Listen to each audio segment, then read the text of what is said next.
for that family farm. Well, Donald Trump understood this issue, and he spoke about how he reformed that system to make sure that farmers who in many cases were committing suicide because their family businesses were falling away, well, he spoke about how that system was being reformed.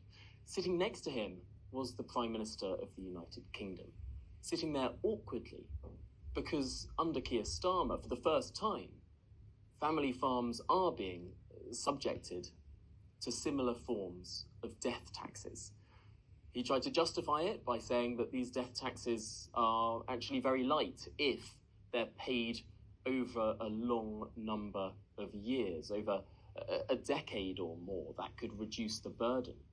But let's not forget, this is a burden that these farms haven't faced before, as farmers face all sorts of other burdens in the modern world.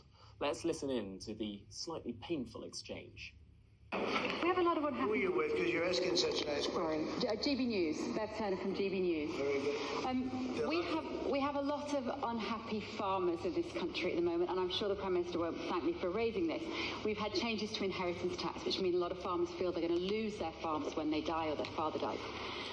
How important are farmers to a country? You mean they're going to lose the farm because of estate taxes? Correct. So that when they die, they'll have to pay so much. They're cash poor, but they have great property. I know. Well, they're cash poor. They're land rich and cash poor. A lot of people are. I've had that too. Sometimes I'm land rich and cash. Sometimes I'm cash rich and land poor. I like it both ways, but as I get older, I like the more conservative route. So I did something that I don't know if you can do, but it was great.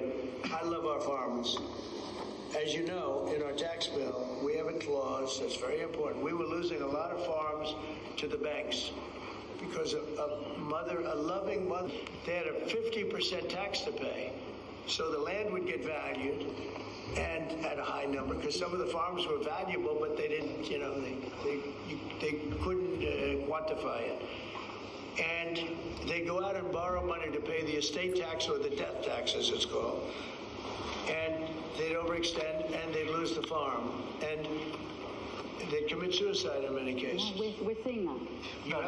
Our levels are nowhere near 50%. They're not 50%, but the dissatisfaction is real. We've just introduced, where it's paid over many years, works out about an extra 2% a year over 10 years. So it's not at those levels by any stretch of the imagination. But the other thing that we've done, as you know, is make sure that we've got a pathway for farmers that actually increases their year-on-year income, which is the most important thing. And in all of the deals that we do, we ensure that